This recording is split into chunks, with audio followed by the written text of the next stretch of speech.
Welcome everyone. Today is the day. The time has arrived.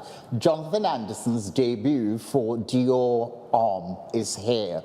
I'm with a panel of experts, people from various fields in fashion, who can probably give us a rounded view on that debut collection. We'll start with Juliana.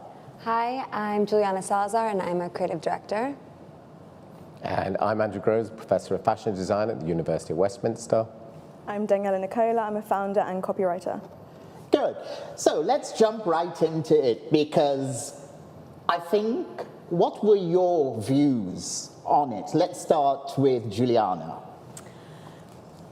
Off the bat, I was very excited. I think foundationally, even just the fact that he's leading women's and couture, I think Jonathan is someone who's understood brands very well, which is so important nowadays. And I think there's like so much potential for this to have so much impact. So I think from that point, I was already very excited, and I feel I resonate a lot with his style. So I was just really excited. Like the first look of, you know, the athletic socks with the fisherman sandals, I found a photo on my phone of me wearing the exact same thing like 2 years ago. So I was like, that's my guy. Now that's something Jonathan is quite able to do, tap into those sort of the mundane aspects of things. Do you think he hit that on the nose in this debut collection?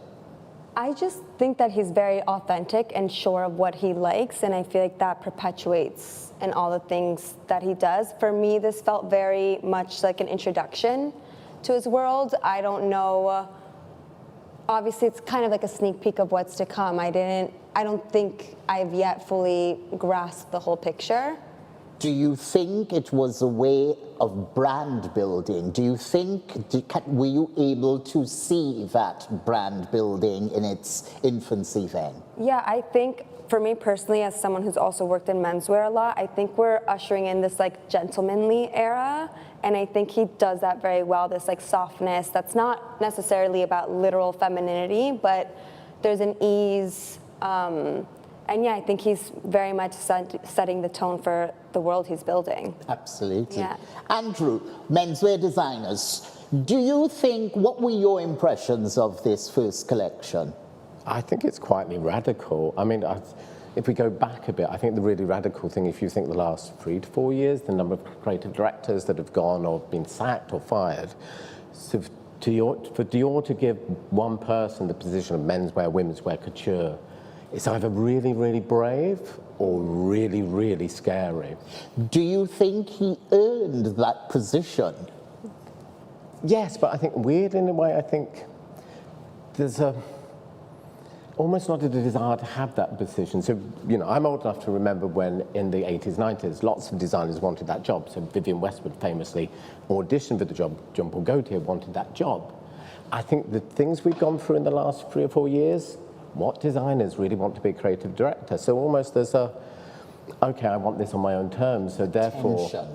Attention. There's a real tension, and I think the things that we've seen over the last week in terms of imagery, and then again in the show, is him playing with those tensions in a very subtle way, but in a way that I think shows an intent. So I think whilst some might just look at the clothes, I'm thinking there's an intent because there's a power that he's been given, which no designer's really ever had before, and I think he's really carefully thinking about how he's going to use that. He is the first designer since Mr. Dior himself to be in charge of both menswear and womenswear and the couture houses. Daniella, what were your impressions on the debut? I was already excited from the teasers that he was giving us. The 3 eggs on a plate could symbolize the 3 things that he's now responsible for. It reminded me of the Dali eggs on a plate. Because I know, obviously, Christian Dior loves surrealism himself, and I'm a big surrealist fan, and I do a lot of videos on surrealism a lot. So that really excited me. The Kylian Mbappe debut as well, showing his tie and undoing the tie. We saw a lot of schoolboy motifs in the dressing that we saw. I think that we're seeing a sensitive young man return. Yes. It's the poet who's coming back, and I'm really excited about that. The Romantic era is my favorite literary era. So I'm extremely excited to see what the women's wear is going to be like. Yes. Now, Andrew, do you think this will market and sell well? Do you see this many men? I don't think that's the point. I really don't see the point. It's What is the point of that collection? well, there's at least two things happening here. There's the designer's intent, and there's the conglomerate's intent of LVMH. These two things are sort of perhaps coming together, but I think there's quite a tension. I've written this week about, at its heart, Christian Dior is very much of the Catholic approach to couture and fashion, which is that fashion is about a moral superiority, a certainty that the body is being controlled and shaped, and the value of handwork and craft elevates couture beyond the means of most people, but there's a sort of divineness to that. Divinity. Whereas Jonathan, and although he obviously he's not particularly religious himself, growing up in Northern Ireland, that Protestant culture is very suspect of all of that. So I think my reading of that first outfit, and every designer does this when they get the Dior job, they pay homage to the sacred relic of the bar jacket. The bar jacket, yes. And I was wondering, is he going to do that? And of course, what he did with that bar jacket, he undermined it with a pair of, well, are they cargo shorts? Is it a skirt? We don't know. So he's playing with gender, which he's always doing, but he's also saying, I'm not going to give you that certainty you expect from Dior. And I think you could see that with that bow tie earlier in the week. Yes. It was like, the bow tie's quite well tied there. Well, He's also saying, I'm not going to give you perfection. I'm going to undermine that in quite a subtle way. Yes. And I think that's exciting, but I also think it's dangerous. Yes. Juliana, in terms of copywriting, how does a designer copyright? So I actually wanted to say something Go about ahead, yes, please. the commercialability of it. You have to remember what you see on the runway is not what's necessarily presented at market to buyers, and there is a more commercial thing, and I think what he does well is, for example, even his use of colors, the jackets that are maybe not your go-to jacket shape, like the more army one, he does it with such ease where even if it's not something you would normally gravitate to, you feel like you can, yes. I think.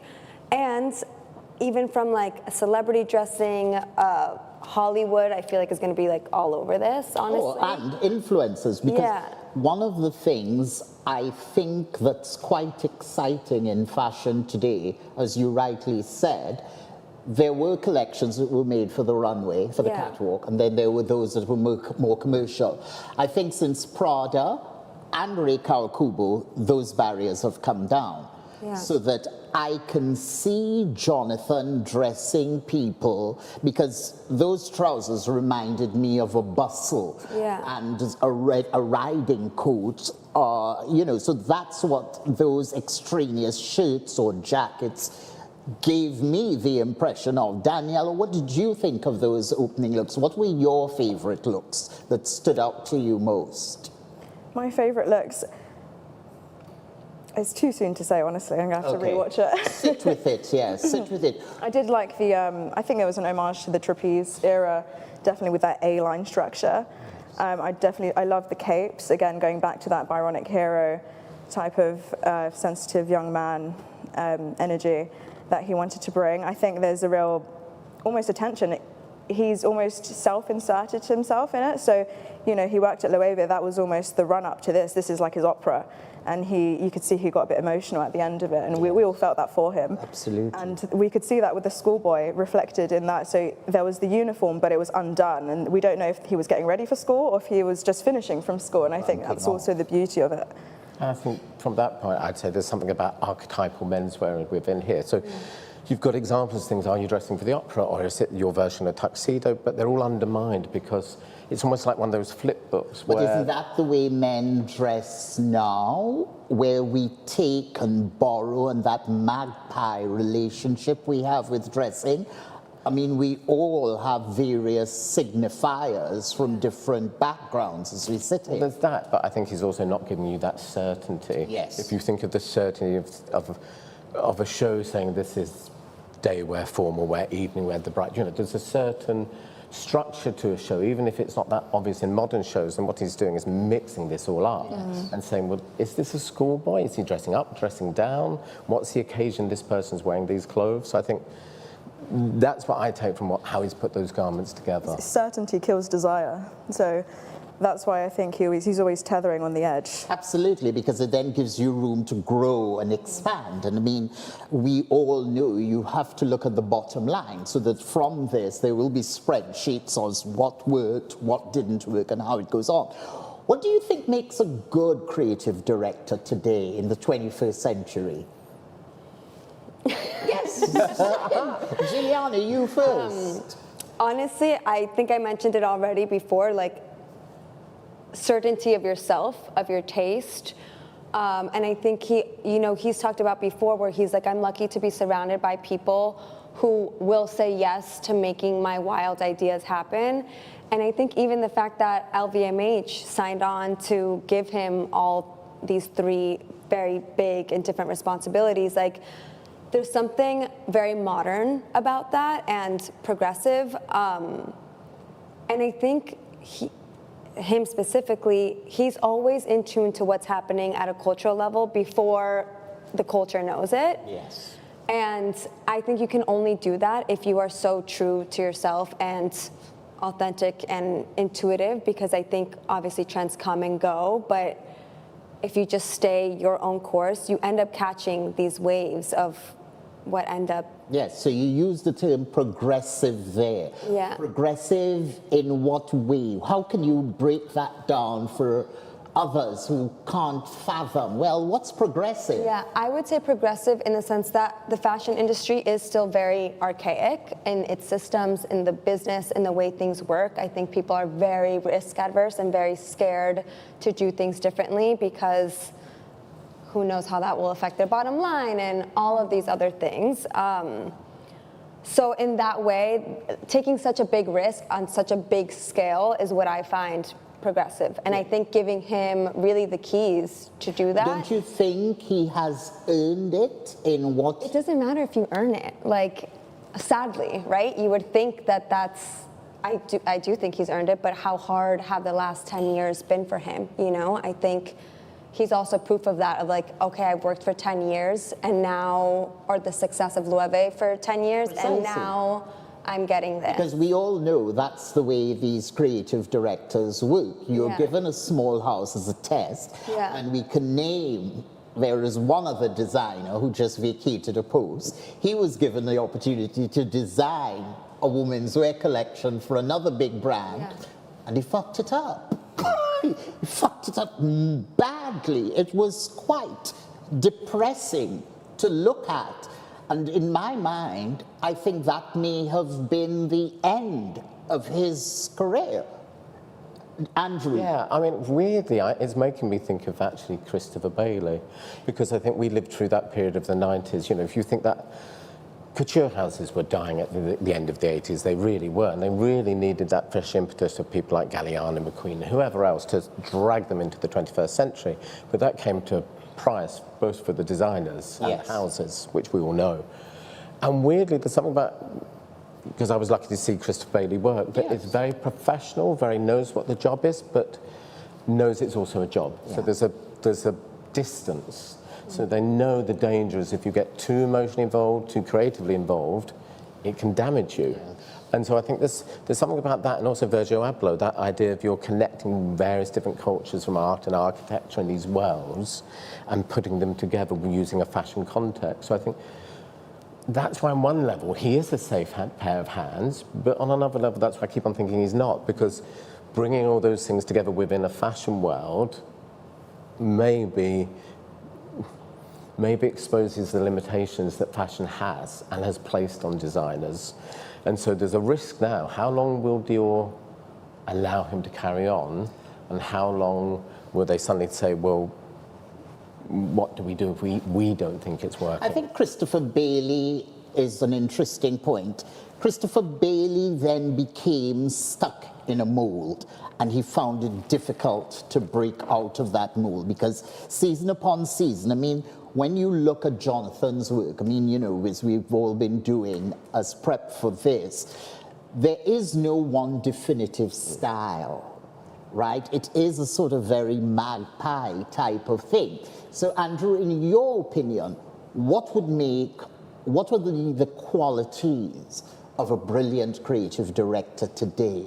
Well, you need to be able to work with a team, on, however you manage that, and also empower the team to do the work, because, you know, the illusion that it's one person doing the work is an illusion.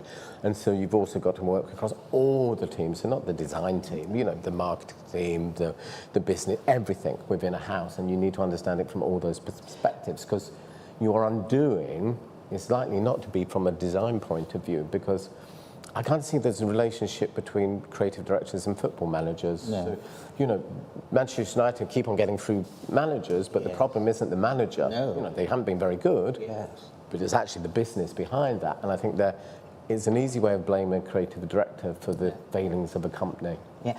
Daniella, do you think, Jonathan, because we've been teased in the lead up to the film, we were getting Miss Asen, different people being dressed, and for me, in my opinion, that showed that he is harnessing the potential of all the teams, so that they're all singing from the same hymn book, so that there will be no dissonance between the ad campaign and the social media. I mean, you've got like the references of Basquiat, and of course, yes, we saw how he deconstructed that shirt and tie, which Tom Brown has done as well. Tom Brown gives you a manual where the tie is never to be done up, it's always to be done, and things like that.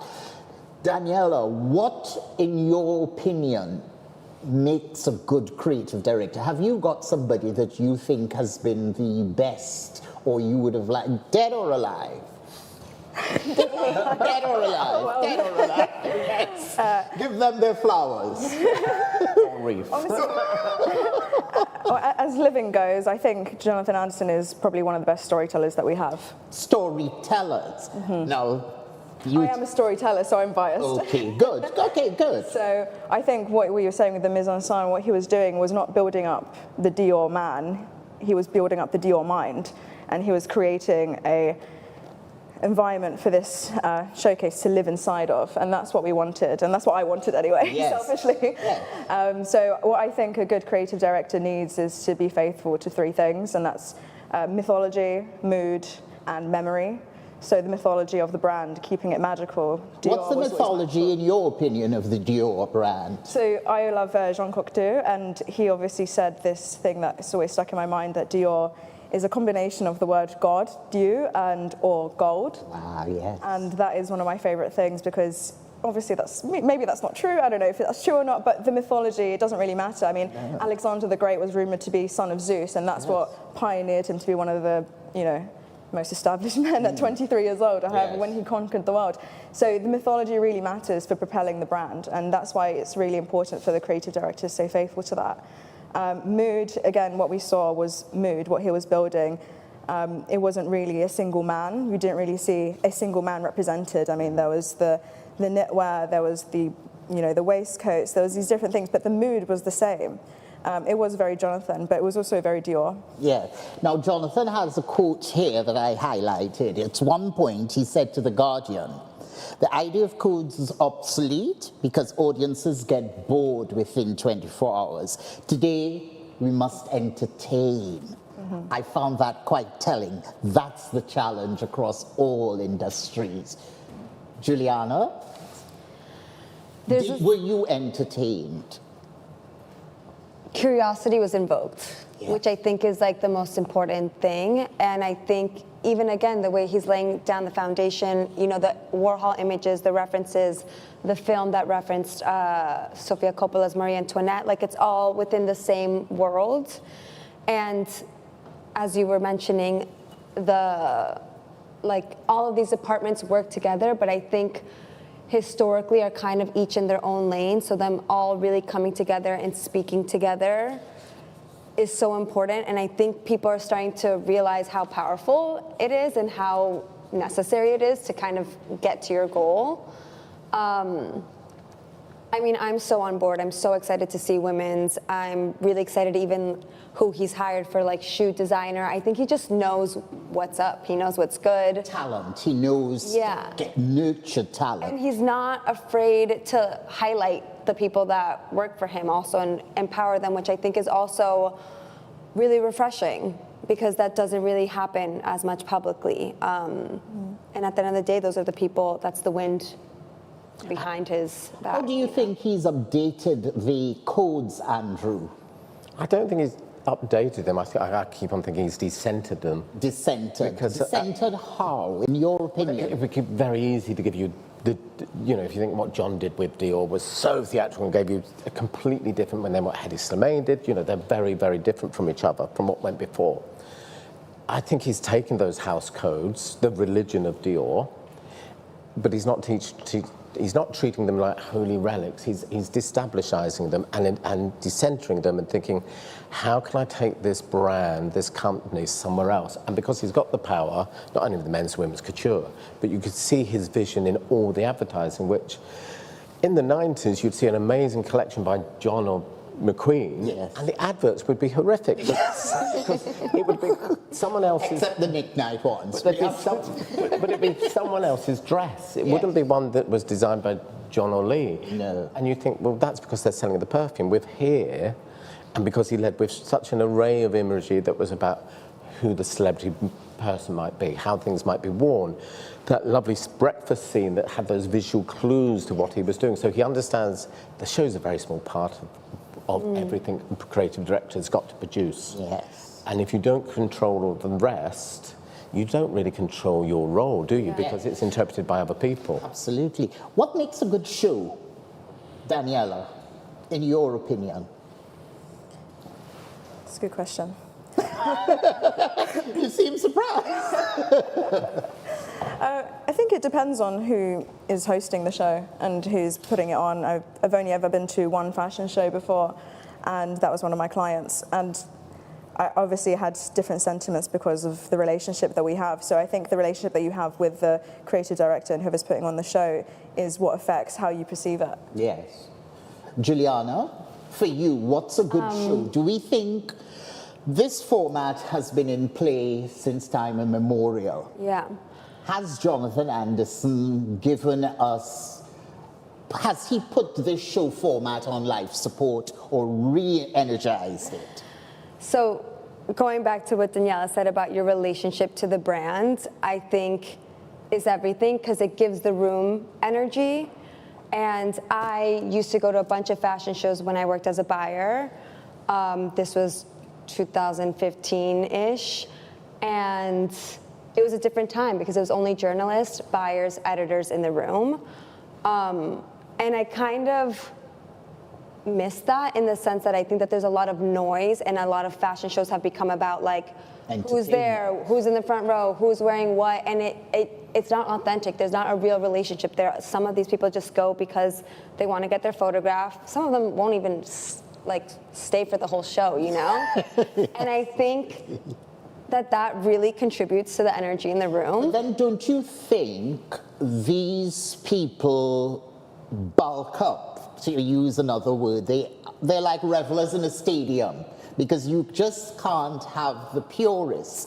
Fashion shows have become this entertainment circus that requires to fill the room with that energy of anticipation. But you can do it in other ways. Like I remember, for example, when I lived in New York, I remember Miriam Nazir Zadeh's shows were my favorite because they were so lo-fi production. But I remember one time we were at the East Village racetrack on the river, and there's a band set up, and you're kind of like, what's happening? The show's running late. You're already late to your next thing, and then all of a sudden Solange walks out.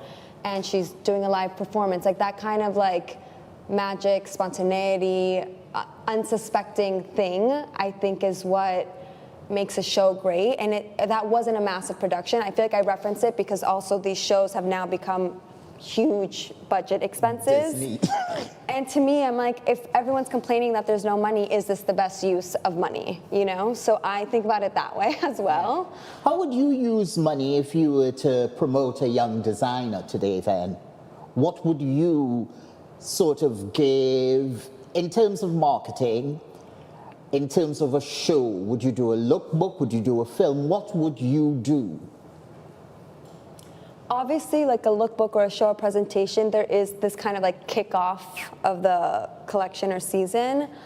But I think if I was handling a budget, I would really think about the cities that I'm trying to target, the audience I'm trying to target, and work on a way more localized approach to those people. Okay. Because I think, obviously, you speak to a grander audience, but the person shopping in Paris is not the same person shopping in Dallas or in Tokyo. And I think in luxury specifically, like as a customer, when you feel that something is catered to you and so special to you, like that's why you want to come back.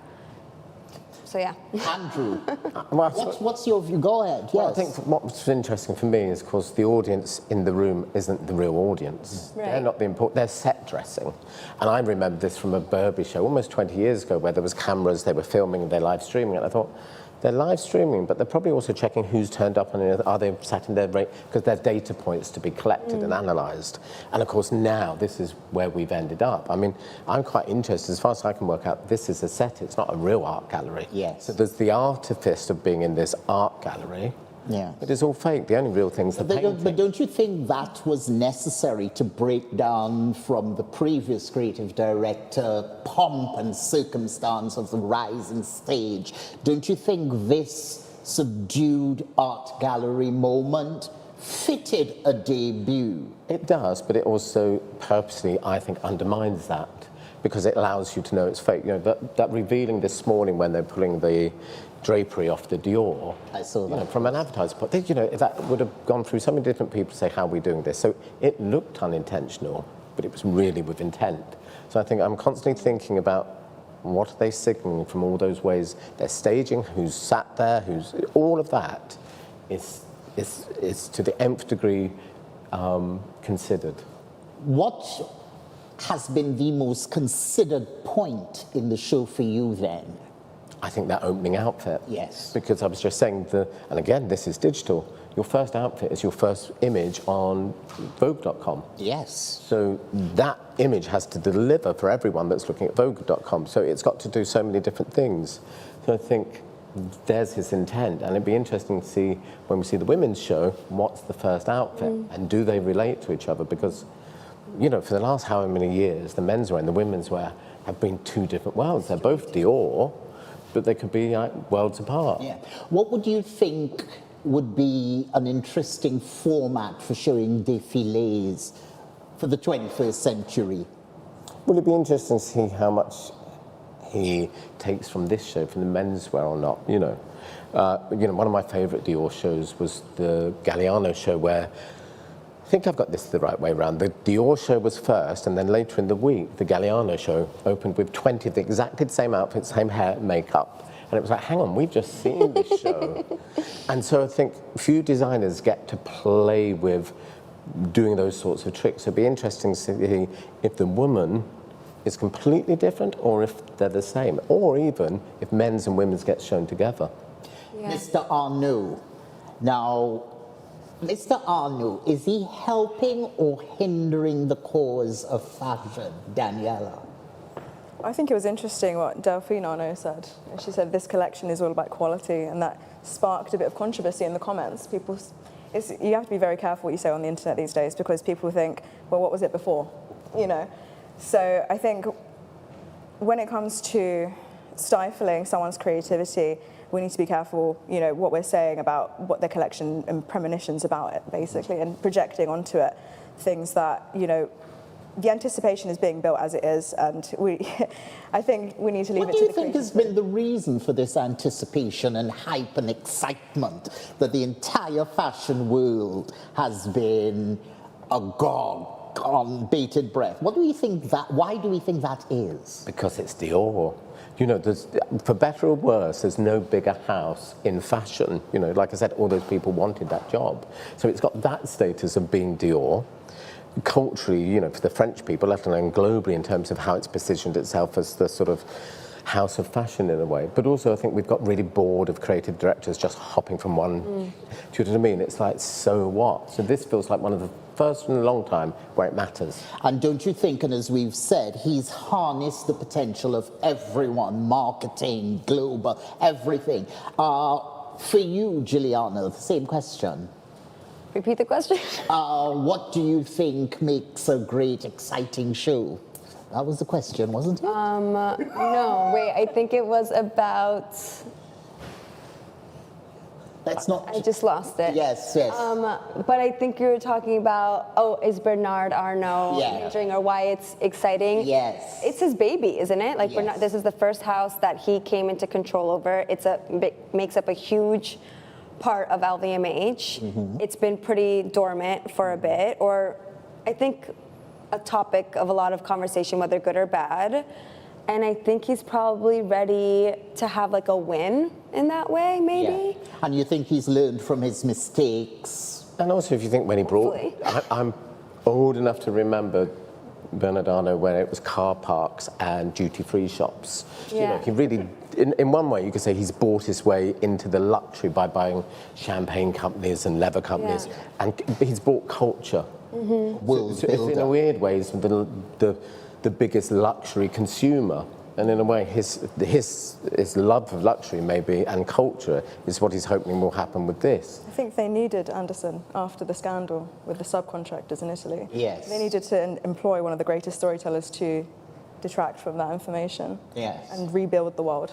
Juliana, you I want think it's also like a return to luxury, like elegance.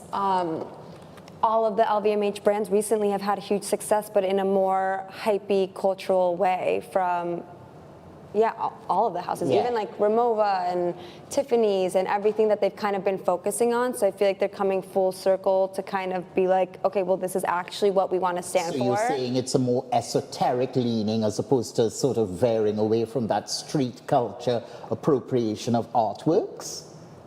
Yeah, in a way. I think obviously their goal is to make money, but I think, you know, if I look at Louis Vuitton or Ramona, Tiffany, it feels very like money was the main thing. Right. Whereas here, poetry, elegance, like this romanticism is history. It's like really coming back, I think, full circle. Well, also what it's got to do is make money, but also pretend it's not about making money. Absolutely. In a smarter way. Yeah, That difficult thing that you're throwing millions at something, but you could say it's all about culture, it's all about art, it's all about creativity. Can we say that Jonathan has proven to be good at that? I think his rebrand with Loewe, obviously this whole craftsmanship is major. If you ask any designer, I think that they talk about craftsmanship, right? But I think for people to actually be executing on that, I think he did that very well. And I think even luxury now, there's all this debate about like, well, where is our product actually being made with all the things about China and everything. So I think that they need like a rebrand almost of luxury and craftsmanship. So I think, he did it with Loewe. Why wouldn't he be able to do it here? Daniella. I definitely think the lowercase logo was symbolic of that return to luxury, that quietness of it. You know, I think we were all a bit sick of the loudness of luxury. Yes. And this isn't performative quiet luxury, though. This is genuine because of the references that it draws reference to. And I am definitely for the lowercase logo. I definitely prefer that. What is it about British designers and French houses? What is it about British designers and French houses? Andrew? I think it's, you could say anything, you say Italy and British, or British and Italy. I think it's thinking there's something different that they might bring that they haven't got within the system in which they work. And also, we say British designers, but you know, most of the designers are from the world. It's British training and education. British training, yeah. And I think it's an irreverence. It's esoterical, but it's also iconoclastic. You know, when I was studying at St Martin's, everyone was the next McQueen, the next whatever. So people who lasted 6 months if they were lucky, because we're after the next thing. It's that dynamic way that we teach people to think about what they're doing, be better, be bolder, fail bigger. And I think that's sort of evident with his design team. Juliana, having worked and lived in New York, I was going to say, as an American who recently moved over here, I actually think the Brits have this, they still have this rebellious spirit. They still have independent thought. Not everyone agrees with everyone. And even if you don't agree, there's a conversation, right? You're not just immediately exiting or canceling someone. And I feel like, to me, that's what I love about here so far, is that it really does feel like people are true to what they like. There's still like independent thought. yes. And it's a lot of like non-conformity and a lot of, bringing new things to the table, to the conversation. Whereas, again, I think America is in a very weird state right now, but people are so scared to say the wrong thing or to do something that might not be well received. Like, people are just following what has historically worked and it doesn't work anymore, but they're still doing it. Did anybody notice the bags? Well, the bags I didn't notice. Yeah, there were some bags. I can't remember who came in wearing one with embroidered tassels. If we can bring up one of the bags and we can see, because one of the things we know Jonathan is good for is making those things that you are accessible. So it's like the gewgaws are the cash machine, the bags, the wallets, the funny shoes. Any thoughts on product that we saw? I mean, we saw the shoe. He loves an ugly frog mouth shaped shoe. And I mean, because he did those frog slippers. But what did we think of the accessories? Here we go. Here we go. Well, they're part and parcel of what you have to do as a designer. Do you know what I mean? It's probably more of a money spinner than anything else we're seeing on the runway at the moment. So, you know, the importance of that and how it's shown, how it's part of how many of these outfits, and I think it's men, but we're pushing satchels, rucksacks, small bags, big bags. We're looking for the tassel bag. Daniella. I think the choice of Dracula was interesting. Why? The immortality of vampires and the youthfulness of the entire show. Also, Bram Stoker's Irish and so is Anderson, so there's definitely lots of references going on there. There's, you know, lots of connotations of vampires being the ideal man in certain psychological sense. I think it was a very interesting choice. Yes. Have we seen that bag as yet? No, we're not seeing that bag. Okay, let's go on. Another question that's on my mind. We've discussed students, British designers being good. Is there anything that was incongruous throughout the presentation or the lead up to the show? Or do we find was it curated to the hilt where nothing was left to chance? There's the bag. A$AP Rocky was wearing the bag. Of course. That's the bag. I mean, and for him to be wearing it was quite special. Oh, Jonathan thinks about everything, you know. And I think that comes from that real sensibility of art culture, that everything is important, and everything should have his voice, even if it's a collaborative thing with teams. He's not a designer that's saying, oh, well, that's that section, so I'm not involved. Yes. You really get a sense of it's his world at Dior, and he's involved with everything. Even when you saw the people walking into the show and you saw the publicists or stylists fixing people's collar, like, there was clearly a memo that went out that said collar has to be half messy up. So yeah, every detail really is. One of the things that we have known particularly with the House of Dior is the work strain. What do we think about designers, burnout, and that constant, there's the bag. I mean, actually, it's embroidery thread that he's used and attached and made tassels. That's absolutely amazing, I thought. I loved it because I like things that are crafty, deconstructed as well. But mental health and fashion. Who wants to go? Daniella. I definitely think, we were actually discussing this before, it's definitely possible if you're driven by curiosity and you have this compulsion to share that curiosity with other people, then it doesn't really feel like work. It just feels like another day. So I do think people do need breaks in order to leave breathing room for curiosity and for that creativity to flare. But I think he might be one of the few people who is able to do it. Yes. Juliana? Going back to, I don't know if it was you who said it, you know, taking care of your team and the people that work for you and making sure everyone's being paid well, all these things, I think is so important within that conversation, because the reason why people are burnt out is because their work is never enough to sustain the cost of living, whatever, Yeah, cost of life. and that's something I think I wanted to bring up as well. We know wages, salaries have been stagnant, the lowest they've been in over 20 or 30 years, or some statistic like that. And you would like to think that these people will know all you've got to do is pay everybody a bit more. You'd have the cab driver who'd want to get a key ring. You'd have a doctor who'd say, I'll get a new briefcase.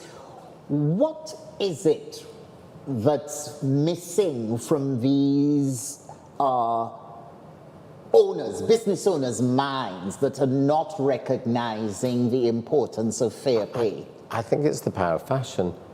The power of fashion allows you just to exploit people, doesn't it? Because, say, there's clothing and then there's fashion. That difference you pay more money for, a T-shirt. Do we think that's a result of fast fashion? No, it's a result of the system that's been built up. The garment that is exactly the same as this garment, but branded, so it's got all this other thing, is therefore worth more, intrinsically worth more. So to make that garment has more value than if I'm making that garment, because socially you can say, I'm making this T-shirt for Dior or Prada, whoever, rather than I'm making it for Marks and Spencer's. So there's status just if you're a lowly paid worker, whether we like that or not. And I think that's open to be exploited. Yes. I have a more philosophical answer. Yeah, that's what I want. I want your philosophical answer. Which I think is a lack of empathy and a lack of, honestly, spirituality, which if I was hearing myself talking about this 3 years ago, I would have rolled my eyes. But I think that anything any human does, you're either moving from out of fear or out of love, scarcity or abundance. Yes. And I really think the fashion world and our world in general is plagued by scarcity mindset. Because if these owners were like, oh, if I paid my people better, they'll be happier at work. They won't want to leave me. Their output will be better because they're happier. Like, there's a positive return on your investment there, and people have not cracked that code because I think... Why haven't they cracked that code? We are here in fashion, and we've recognized it. Why are these people, because of course we've seen it. We've seen the cycle of CEOs come and go and think, and why isn't one person?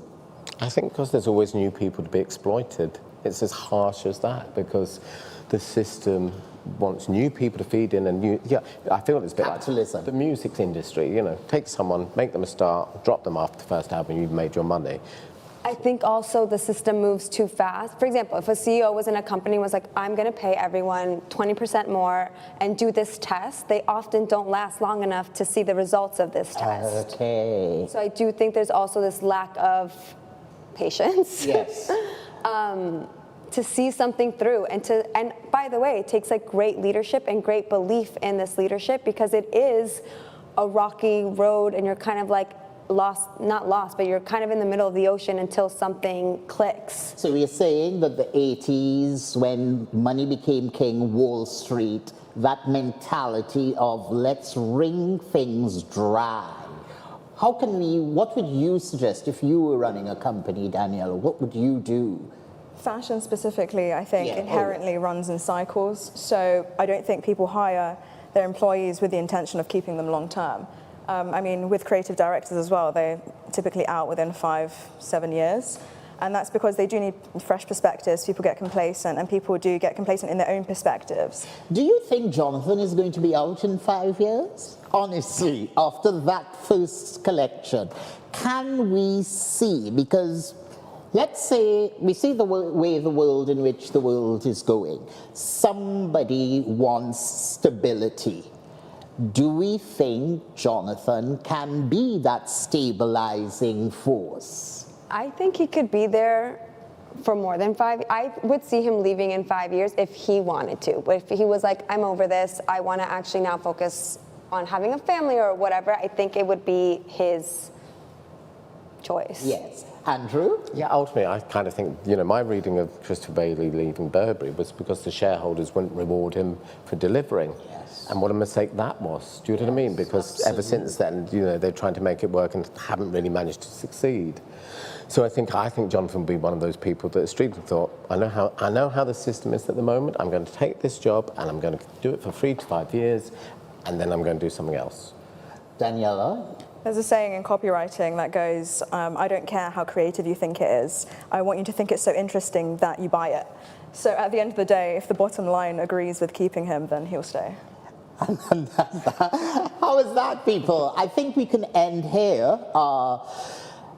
So much to discuss. Jonathan Anderson, I believe, has always been able to harness a lot of potential, a lot of different threads that leaves it open for interpretation. He keeps you guessing, and he understands the notion of product.